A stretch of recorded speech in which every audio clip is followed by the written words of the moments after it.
sebuah era baru akan segera dimulai. Sosok pelatih berpengalaman asal Inggris, John Herdman, diperkenalkan secara resmi kepada publik Indonesia pada Senin, 12 Januari 2026.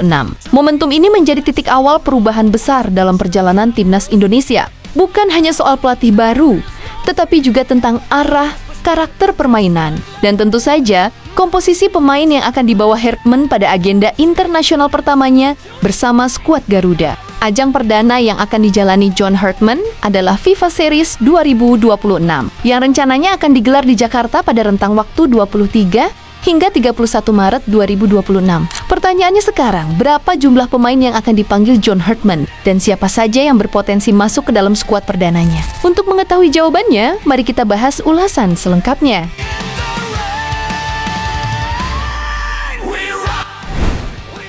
Banyak pengamat dan pecinta timnas memprediksi bahwa John Herdman akan memanggil sekitar 27 hingga 28 pemain untuk FIFA Series 2026. Prediksi ini bukan tanpa dasar. Jika kita menengok ke belakang, dua pelatih timnas Indonesia sebelum Herdman memiliki pola yang hampir serupa ketika menjalani laga debut. Pelatih asal Korea Selatan, Shin Tae-yong, pada pertandingan perdananya bersama timnas Indonesia memanggil 28 pemain. Saat itu, 6 diantaranya merupakan pemain yang merumput di luar negeri. Laga debut Shin Tae-yong terjadi pada akhir Mei 2021. Sayangnya, hasil pertandingan tersebut belum berpihak kepada Indonesia. Menghadapi Oman, skuad Garuda harus menelan kekalahan dengan skor 1-3.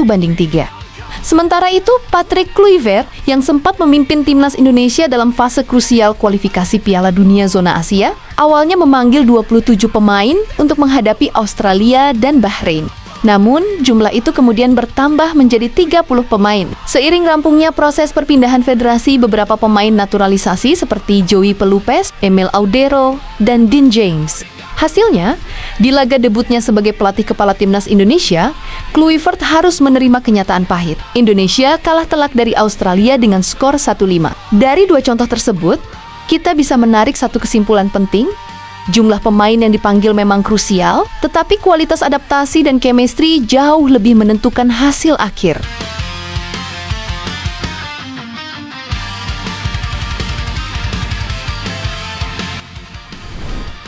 Berbeda dengan pendahulunya, John Herdman dikenal sebagai pelatih yang sangat detail dalam membangun tim. Ia bukan tipe pelatih yang hanya mengandalkan nama besar, tetapi lebih menitik beratkan pada fungsi, peran, dan kedisiplinan taktik. Dalam karirnya bersama Kanada dan tim nasional wanita Inggris, Herdman sering memadukan pemain senior berpengalaman dengan talenta muda yang lapar pembuktian. Jika pola ini diterapkan di timnas Indonesia, maka besar kemungkinan Herdman akan memanggil kerangka utama pemain yang sudah matang secara mental, menyertakan beberapa pemain muda potensial, dan memberikan kesempatan kepada pemain diaspora yang sesuai kebutuhan sistem. Jumlah 27 hingga 28 pemain sangat ideal untuk turnamen seperti FIFA Series. Angka tersebut memungkinkan rotasi, eksperimen taktik, sekaligus menjaga intensitas latihan tetap tinggi. Hal menarik lainnya dari FIFA Series 2026 adalah soal calon lawan timnas Indonesia. Hingga saat ini, PSSI belum mengumumkan secara resmi negara mana saja yang akan menjadi lawan skuad Garuda. Dari rencana awal, akan ada 4 negara yang berpartisipasi dalam FIFA Series Jakarta, termasuk Indonesia sebagai tuan rumah. Sejauh ini, baru 1 negara yang telah mengonfirmasi kedatangannya, yakni ST Kitts and Nevis, wakil dari zona CONCACAF. Namun, meskipun negara tersebut datang ke Indonesia, belum tentu mereka akan berhadapan langsung dengan timnas Indonesia. Format pertandingan FIFA Series memungkinkan rotasi lawan tergantung undian dan jadwal. Beredar kabar kuat bahwa 2 negara lain yang akan hadir berasal dari kawasan Eropa dan Oseania. Jika kabar ini benar, maka FIFA Series akan menjadi ujian yang sangat berharga bagi John Herdman. Menghadapi lawan lintas konfederasi akan memberi gambaran nyata tentang daya saing timnas Indonesia secara global, ketahanan fisik dan taktik pemain, adaptasi strategi Herdman dalam waktu singkat,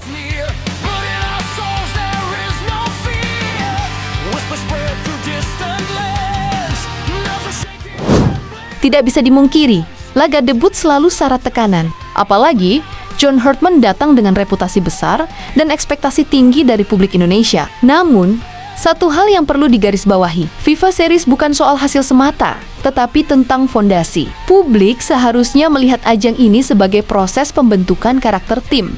pengenalan sistem permainan baru, dan penilaian pemain untuk agenda jangka panjang.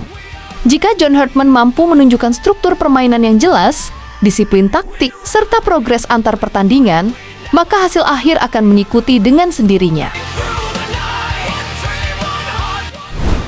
Jika kita tarik garis lebih jauh, pemanggilan pemain oleh John Herdman di FIFA Series 2026 sejatinya bukan hanya soal siapa yang siap bermain hari ini, tetapi siapa yang akan menjadi tulang punggung timnas Indonesia dalam beberapa tahun ke depan. Herdman datang bukan sebagai pelatih jangka pendek. Ia dikenal sebagai sosok perancang proyek besar. Artinya FIFA Series ini bisa menjadi ajang seleksi awal untuk menentukan siapa pemain yang benar-benar cocok dengan intensitas, disiplin, dan tuntutan sepak bola modern yang ia bawa. Bisa jadi akan ada nama-nama lama yang kembali dipercaya, pemain yang sudah lama bersama timnas dan paham tekanan supporter. Namun di saat yang sama, peluang bagi wajah-wajah baru juga sangat terbuka. Herdman dikenal tidak segan mencoret pemain bintang jika dianggap tidak sesuai dengan filosofi tim. Inilah yang membuat FIFA Series menjadi menarik. Bukan hanya tentang skor akhir, tetapi tentang pesan yang ingin disampaikan pelatih baru kepada seluruh pemain Indonesia. Tidak ada jaminan tempat, semua harus bersaing. Jika timnas Indonesia nantinya menghadapi lawan dari Eropa atau Oseania,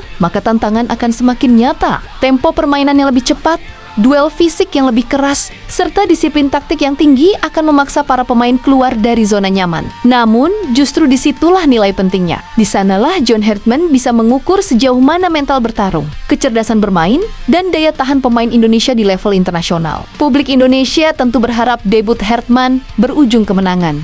Itu wajar. Tapi yang lebih penting adalah melihat identitas baru timnas Indonesia. Apakah permainan lebih terorganisir? Apakah transisi bertahan dan menyerang lebih rapi? Serta apakah para pemain bermain dengan keberanian dan keyakinan? Jika tanda-tanda itu sudah terlihat, maka FIFA Series 2026 bisa disebut sukses, apapun hasil akhirnya. Pada akhirnya, era John Herdman adalah tentang membangun kepercayaan. Kepercayaan pemain kepada sistem, kepercayaan publik kepada proses, dan kepercayaan bahwa timnas Indonesia benar-benar sedang bergerak ke arah yang lebih baik. Kini, kita tinggal menunggu satu momen penting, pengumuman resmi skuad perdana John Herdman. Dari sanalah semua cerita akan dimulai. Apakah ini akan menjadi awal perjalanan besar timnas Indonesia, atau justru menjadi tantangan berat yang memaksa kita bersabar lebih lama? Satu hal yang pasti, Garuda sudah bersiap terbang dengan nahkoda baru. Terus, dukung timnas Indonesia apapun prosesnya, karena sepak bola kita hanya bisa besar